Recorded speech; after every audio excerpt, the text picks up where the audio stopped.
Hello, and welcome to the first ever episode of Remember Me, the story of our babies.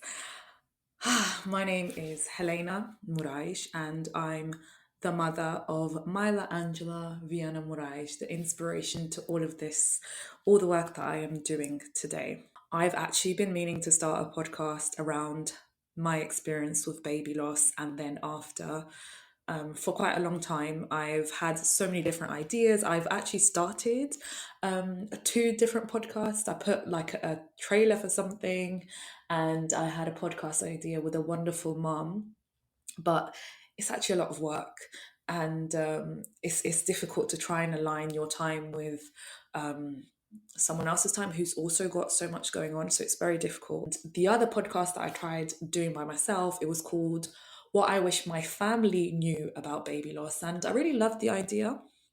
However, the focus was too much on the other and not enough on myself and my daughter, who is the person that I want to pour the utmost love into, and not the people that I feel like potentially failed me in moments or things like that. And I just feel like there's more to talk about with the relationship with my daughter than there is about what I expected from other people. And if people need to learn from my experience, they can use Google and do that and learn common decency and empathy and all the good stuff. And I don't feel like I should have to educate and advocate all the time. Sometimes I just want to talk about my child. Not sometimes, all the times, really, if I could, just talk about my child with absolute love, adoration, pride, and the longing. And so came the idea of Remember Me, which actually stems from Remembering Our Babies, which is a series of Instagram lives that I've been doing.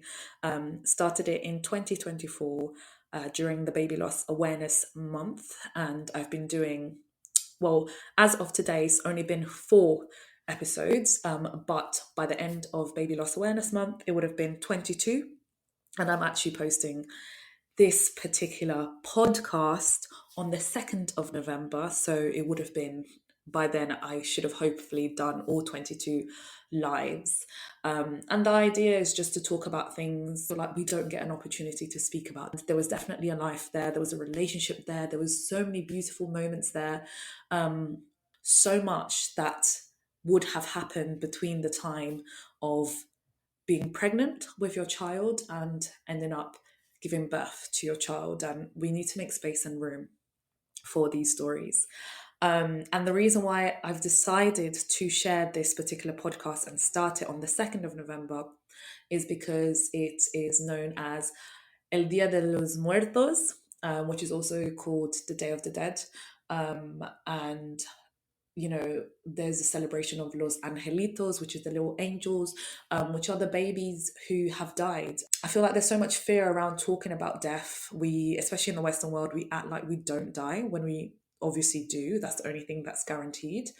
And because of that, because we already have a fear of talking about death, I feel like when it comes to relating death to children, that fear is tenfold. It's like children and babies do not die. That's not possible. And when it happens to people, because we don't talk about it and because it's so taboo, we don't know how to behave and how to be present for people.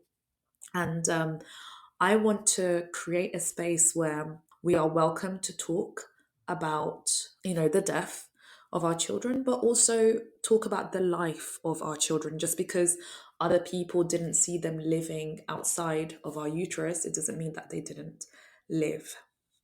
So yes, I'm a really big fan of Mexican culture in the sense of like how proud they are to celebrate the lives of people who have touched them, the people who mean so much to them. And I wish we did a lot more of that in the Western culture. I live in the UK, as you can probably tell, but I was born in Portugal. And I'm of Angolan heritage. And in Angola, we also celebrate o Dia dos Defuntos, which means the same thing, the Day of the Dead. And, you know, it's something that's part of the culture, but because of colonization, that's been deemed as something not to really do. It's not something that's ingrained. I mean, I think it is part of the culture. Obviously, I've never been or lived in Angola, so I can't say they absolutely don't do this or they absolutely do, because I haven't actually lived to see what happens in those days. But I definitely know that it's something that isn't encouraged. They don't tend to look at the importance of thinking about those in our family who have died. Just because they've died doesn't mean they don't continue to be important to us, doesn't mean that they evaporate and never existed. I think it's horrible to do that. It's horrible to pretend that these people were not here. So yeah, I think it's important to leave room and space to talk about our relatives and do that with pride. And so, yeah, I felt like that day would be the perfect day to talk about it. And also, like, I think because it's close to Halloween as well, the 31st of October, there's this stigma that thinking about and talking about our dead relatives is like some sort of witchcraft, which it isn't. Like, when we die doesn't mean that we become demons and stuff. Like, that's not what that is about. So anyways, without making something that's, this podcast is supposed to feel very uplifting, sharing stories of our babies when they were alive. So I don't want to make it, I don't want the start of it to feel morbid. So let's move swiftly on. So, how did I get here? I got here because on the 29th of December 2022, I gave birth to my daughter at 36 weeks and 5 days. However, after going into labor and going into the hospital, I very quickly found out that she had no heartbeat and she would unfortunately be stillborn. And obviously, the days, weeks, months, moments that went on after that have been so incredibly hard. And what I realized was harder was not talking about her. From the beginning, I mean, I found it hard to, for example, hold my baby after I gave birth to her, whereas some people hold their baby straight away and take lots of pictures. I couldn't even look at her. However, as after I left the hospital, when I joined some Facebook groups and I said, I don't know what I'm doing, I don't know what to do, I started connecting with people who have had the same experience with me. And just hearing some of their stories opened my eyes and gave me a different perspective of what this new life of mine actually means. It means that no, I didn't give birth to a child that I was just simply, I hate to say this right now, but I'm going to have to say what I thought in the moment. I didn't give birth to a child that I'm going to simply put in the bin. No, this is my daughter. I can be proud of her. I can speak about her, and I can absolutely have pictures of her, which is something that I thought, what do you mean take pictures of a baby who's dead? And a lot of people do say that, like online. I follow a lot of like Instagrams that are dedicated to children, babies who have passed away but are stillborn. And parents have pictures of their babies. And now, because this happened to me, I look at those pictures and I'm like, wow, how beautiful these babies are. You know, the bond that a parent has with a child immediately from the moment that they are pregnant with them is just so strong. There is nothing that can tear that apart. Even though I left the hospital without holding my daughter and taking pictures of her, after I had joined that Facebook group, it planted a seed in my head enough so that I contacted my hospital again and I asked, can I go back and see her? And they said, yes, you absolutely can. So I was so lucky to have that opportunity, because not everyone gets to have that. And that moment changed everything. I held her, I sang to her, I took pictures of her. I couldn't let go. She smelled so nice. She just had that new baby smell. Oh, she just was so beautiful. I sang my favorite song from the Lion King musical, which was Shadowland. And the words I sang to her, my favorite words. And it's so eerie how so well these words fit, because this was my favorite song when I was in secondary school. And the song is about Nala leaving the Shadowlands, looking for help because, you know, Scar has devoured everything in Pride Rock. So she's out looking for help. However, just listen to the words. I'm not going to sing it. Maybe I am. Listen to the words and see how well it connects to my story with my daughter. So, and where the journey may lead me. Let your presence be my pride. I cannot stay here, my family, but I'll remember my pride. I said the wrong words earlier. It was, and where the journey may lead you, let this prayer be my guide. And though I cannot stay here, my family, I'll remember my pride. And it just fits so well. And so I sang that to her multiple times. And from that moment on, I realized I have to continue living my life without my child, but I don't have to continue living my life pretending like she never happened, hiding her. How do I continue to stay connected? That was the thing, that was the biggest thing for me. How do I continue to stay connected? And I have a friend of mine who she's not really a believer of anything. She's not religious, but unfortunately, and I wouldn't say I'm the most religious person. I do believe, and by the way, this podcast is not about what you believe and what you don't believe. It's just about what you worked on to continue the relationship with your child, continue parenting them, and also how you lived whilst they were here, like that relationship. This is what this is about. However, my friend, her mom had sadly passed away, and not long after, her grandma passed away. And of course, this broke her, this tore her world apart. And she came and visited me in the hospital, and she said to me, I went and saw a medium. And I saw a medium, and he spoke to me about all the things about my mom and my relationship with my mom and how this and that happened with me and my mom and my grandma, and he just knew so many things. And I was sitting there, never in my life have I thought of seeing a medium. Why would I want to see a medium? No one close to me had died before, so I don't, like, obviously I've had like distant relatives who had passed away, but no one who I had these core relationships that leave deep grief when these people die, right? When really, really, really close family members die.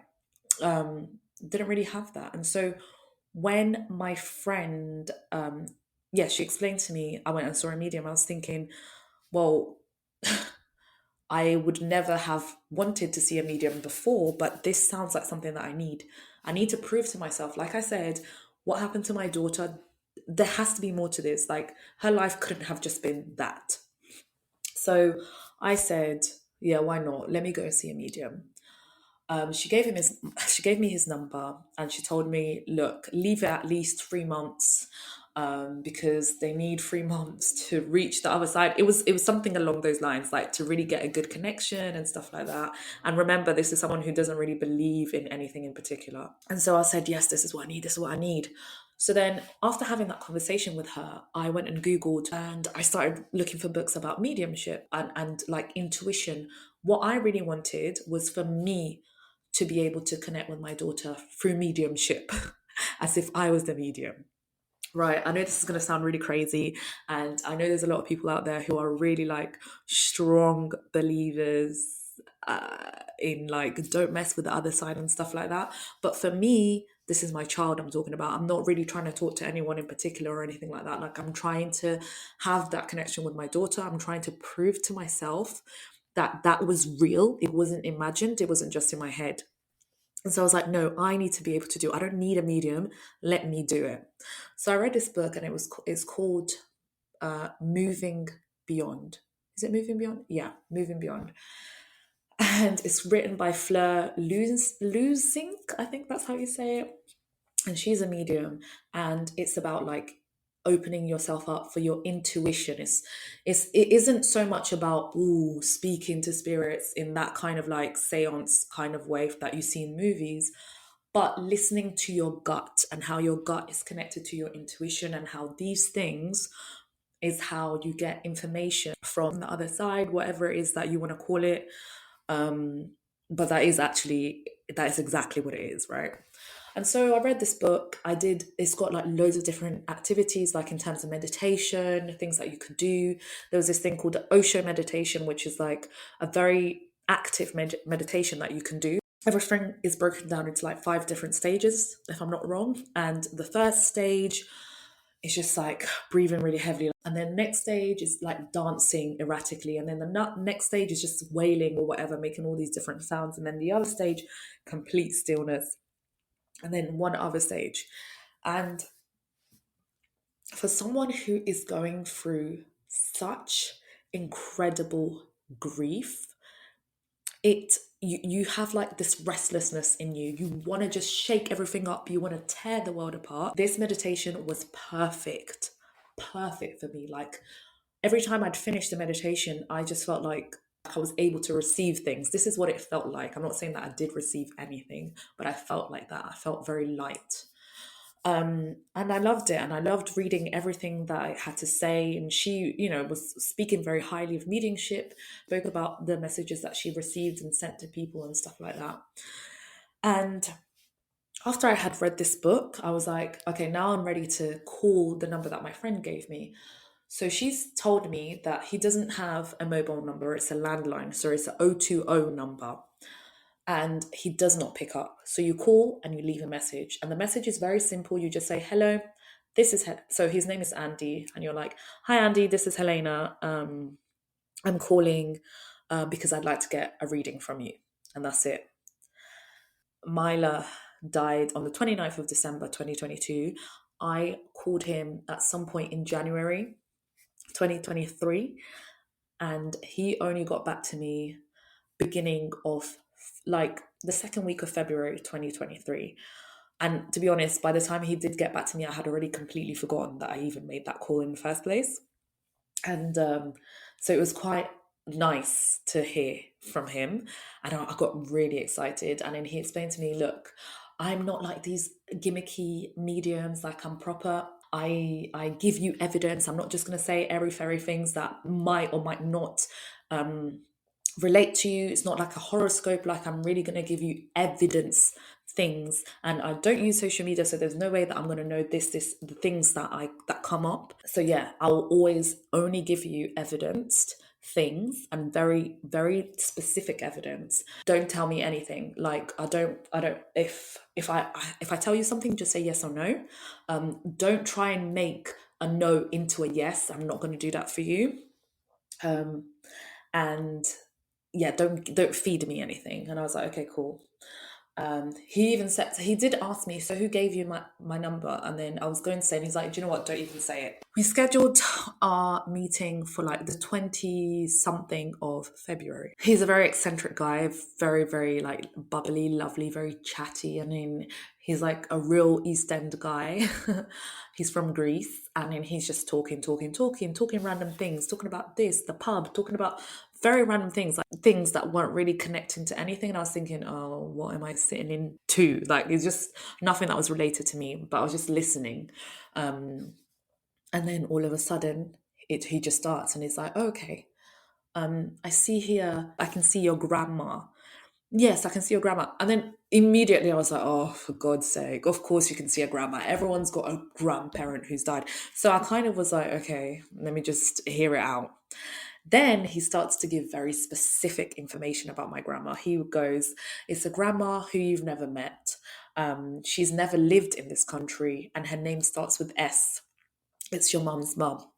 That is true. My mum's I've never met her. She died when my mum was 8. Her name starts with an S, Sambalu. And yeah, he starts going into more detail. And then he goes, oh yeah, and your mum's mum, she's got 5 children. And in my head, I was, so he said, just say yes or no. And I was like, no, she doesn't. I would later find out that yes, she does. I thought it was 6 and it's actually 5, or the other way around, I think. And then, I'm just listening him explain things about my grandma that I don't know, because remember, I've never met her. And then he starts to get into more specific detail. And then he's like, the last 3 years, I can see things have been very difficult for you, very, very difficult for you.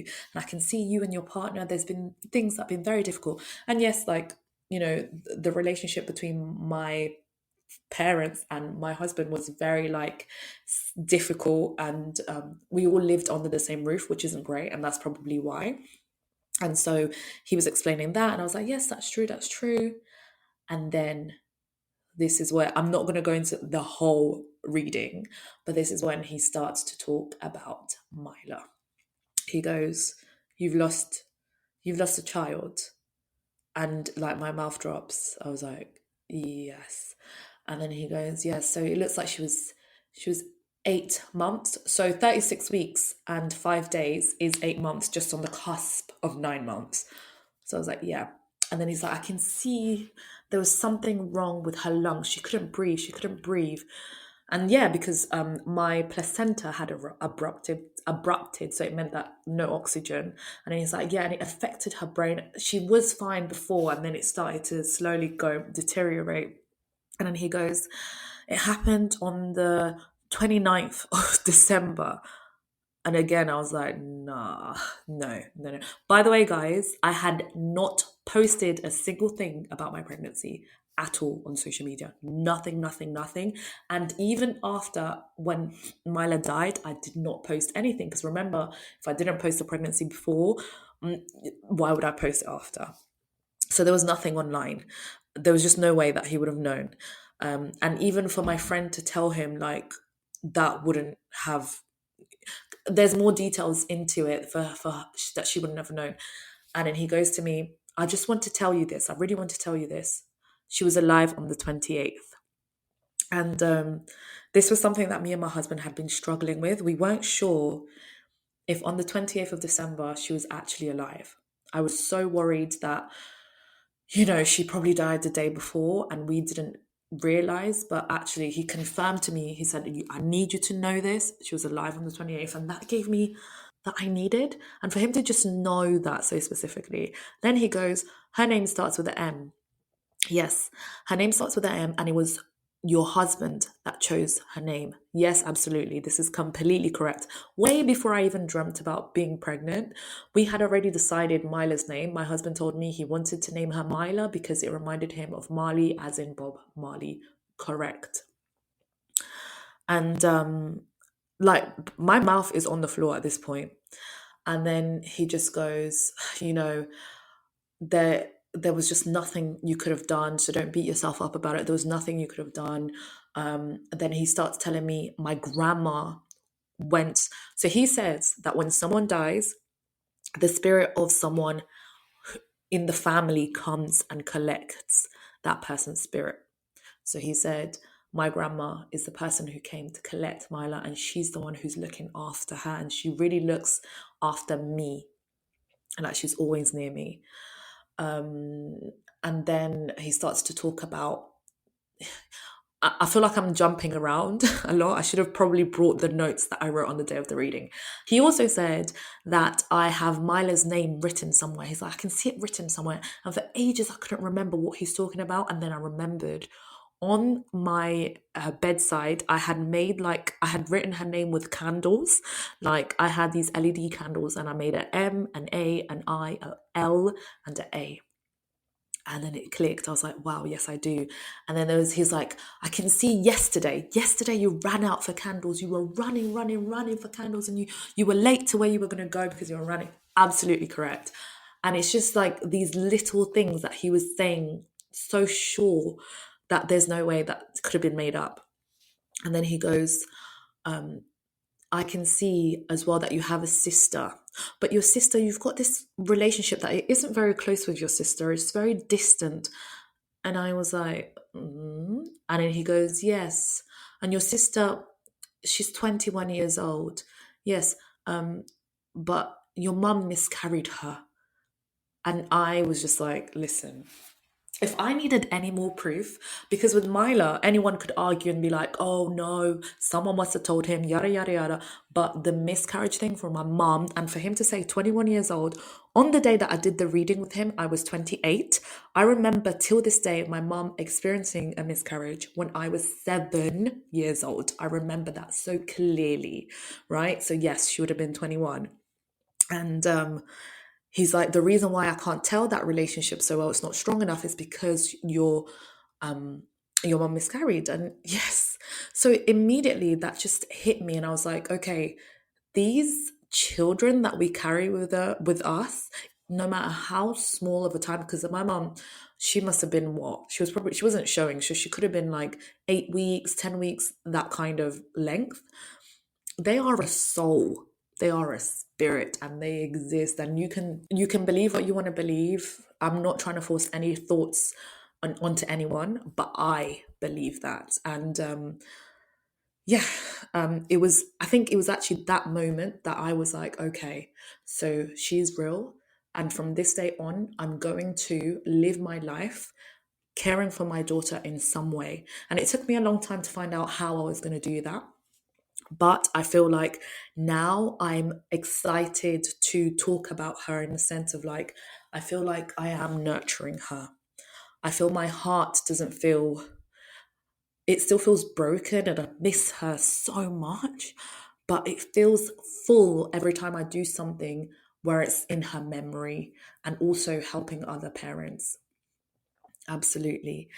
So he said that, and this is how I am here today. I also read a book called Life Beyond the Veil. It's a massive book, and I only bought it because it speaks about babies who are stillborn and their spirits. And there's a passage in there where he says, for the parents who continue to remember and do something in relation to their baby, those babies, when we as parents die, will remember us, are more likely to recognize us. They will recognize us when we die, and they will meet us and embrace us. And that's not to say if you're not doing anything that you're a bad parent. That's not to say that at all. So please don't take that out of this. But that is what I read. I'm not in the afterlife. I can't say this is fact or not facts, but this is what I'm running with, and this is what I am believing for myself. Um, yeah, yeah. So I'm just leaving that there. And so, as I said, like it took me a very long time to try and realize what do I want to do to remember my daughter. And these small little things I was doing, like reading books and really thinking about life after death and stuff like that, I ended up becoming pregnant with Maila's brother, my son Arinze, who's going to be one in on the 23rd of October. Um, yeah, so I became pregnant with him. And of course, pregnancy after loss is like really just mentally draining. It is difficult. It is difficult. And when I gave birth to Arinze, like a month later, I bought him a book. And it's a personalized book by this amazing company. They do personalized books for children. And because Arinze has a name that isn't a common name, and he's a black baby, I was like, this is what I need, a personalized book where he can see himself represented perfect. And it was a beautiful book. It's called When Arinze Was Born. And I read this book to him and I love it. And as soon as I read it, something in me hurt. And what was hurting was the fact that I could not have this experience with my daughter. I was longing for that. And so I got in touch with this company and I said, do you guys do personalized books for children who have died? And obviously they said no. And I was like, it's not good enough for me to just put her name in this book and write when Maila was born, or even look for a book that can connect with her in some way, because I'm forcing something that's not been written, acknowledging the fact that she's no longer here. So I was like, do you know what? I have a background in writing. I used to be a playwright. I wrote like loads of short films and plays, and I just love writing. Let me do it myself. And I've always loved starting things. Like I've always started companies of like different things and stuff that, I just have that thing of if I want to do it, I'm going to do it. So I was like, I'm going to do it myself. And so I created Maila's Present, where I create personalized storybooks for parents who have experienced the loss of their babies. So stories that acknowledge the fact that our babies are no longer here, but allow them to live on in these fairy tale worlds. And I love every single moment of it. It's called Maila's Present. I love writing these stories. I love it. And I work with people who really get it. So I found Zena Safi, who is the illustrator of our first book, which is called When I Was in Your Tummy, which is a poem. about the moments that baby spent in our tummy and the moments after, like the signs that they send us and stuff like that. And so it was just, it's so, such a relief. And Zena really understood what I was going for. And she created such beautiful imaging. Like, it really just hit the nail on the head. It's perfect. I decided to do a poem because I felt like it was a lot easier to get into. I decided to, although I wanted it to be a personalized book, I wanted the baby's name to be at the cover and in the pages of the book as well, but I wanted it to feel like a first person address. So the baby's speaking to the parent saying, when I was in your tummy, I felt so loved. When I was in your tummy, I felt, I didn't want it to be when Maila was in your tummy, she felt so loved. No, I don't want someone telling me that when Maila was in my tummy, she felt this. I want Maila to tell me that. And that's how I came up with that idea. And I just feel like the repetition as well of just reassuring you, when I was in your tummy, I felt just the factual stuff. She did feel warm. She did feel love. She did feel this. And then now that I'm outside your tummy, there are signs I'd like to show. And I do see signs of Maila on the day of her funeral, the 9th of February. I set an alarm at 7 a.m. and the funeral was at 10 a.m. I set the alarm, but I just couldn't, I couldn't wake up. Like obviously I woke up, but I couldn't get out of bed physically. However, I was hearing like these screeching sounds outside of the window, and I'm thinking, what is that? Like, what is that sound? I open the window and I'm seeing about 20 some seagulls flying outside. And I said, what? This has never happened before. We're in London. To be fair, there are loads of seagulls in London now. But to see all of them just in front of the window, I have a beautiful video of this flying around. It felt very specific. And I later found out that the name Maila is actually a Hawaiian name and it means beautiful sea. So to have these seagulls that are creatures of the sea and connected to the sea and the beach, it just felt like the perfect message. And so I am grateful for Arinze for bringing me to these personalized books and bringing the spark to get me to do stuff connected and continuing to parent Maila and nurture Maila in this way, and also connect to so many parents too. So yes, the structure of this podcast will be exactly this. It will be similar to the Remembering Our Babies' Lives that I've been doing. I'll be asking parents questions about the moments they spent with their babies, things along the lines of like, what are your fondest memories? What cravings did you have? Who chose the baby's name? What star sign? All these beautiful things. What do you remember of like, what do you remember your baby's routine being like? I've loved doing these lives and I want to continue on as podcasts. And yeah, that is pretty much it. Also, why did I call it Remember Me? So I love, like I was saying earlier, Mexico, the way that they honor their loved ones. And of course, Coco. If you've seen the movie Coco, you know that there's a song called Remember Me. Okay, I don't remember the words, but you know that. And yeah, I learned so much from watching Coco. When you're celebrating the Day of the Dead, you have an altar at home and you put the pictures of your baby or your family members. And the higher the altar is, the closer they are to the sky, right? And you have these marigolds. Imagine you put it to the entrance of your house all the way to the altar so they know how to follow the route to come to the altar and celebrate the Day of the Dead. You make pan del muerto, which is like the dead bread, basically, which I tried to do last year on Maila's birthday. This is how I've been celebrating her birthday, by the way. But I was so overwhelmed. I did the party, let's say, we celebrated it that way, but I didn't do el pan del muerto. And then you have incense as well, candles. I think the incense is to make like them come towards the smell. You have salt to remove any negative or evil spirits who try to intrude. What else do you have? Yeah, I think I'll do a whole episode on that. But basically, Remember Me um, is the name of this podcast. Remember Me, the story of our babies, or the stories of our babies.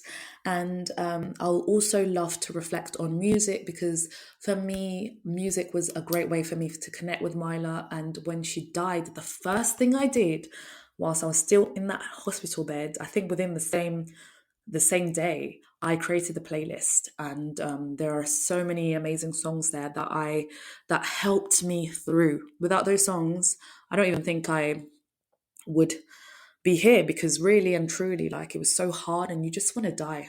I have to be very honest. Like, I feel like in this podcast, I'm just going to say it as it is. And I did want to die. Like, I lost so much blood, and they needed to put blood transfusion. And I said, I didn't want it. Why would I want to carry on? And so music kept me going. So I made a playlist, and the first song on that playlist was Alone by Burna Boy. I had just seen Black Panther the month before, so it was November that it came out, 2022. And remember, obviously, Chadwick Boseman had died, and the song for his funeral was Alone. And yeah, I'll leave it there.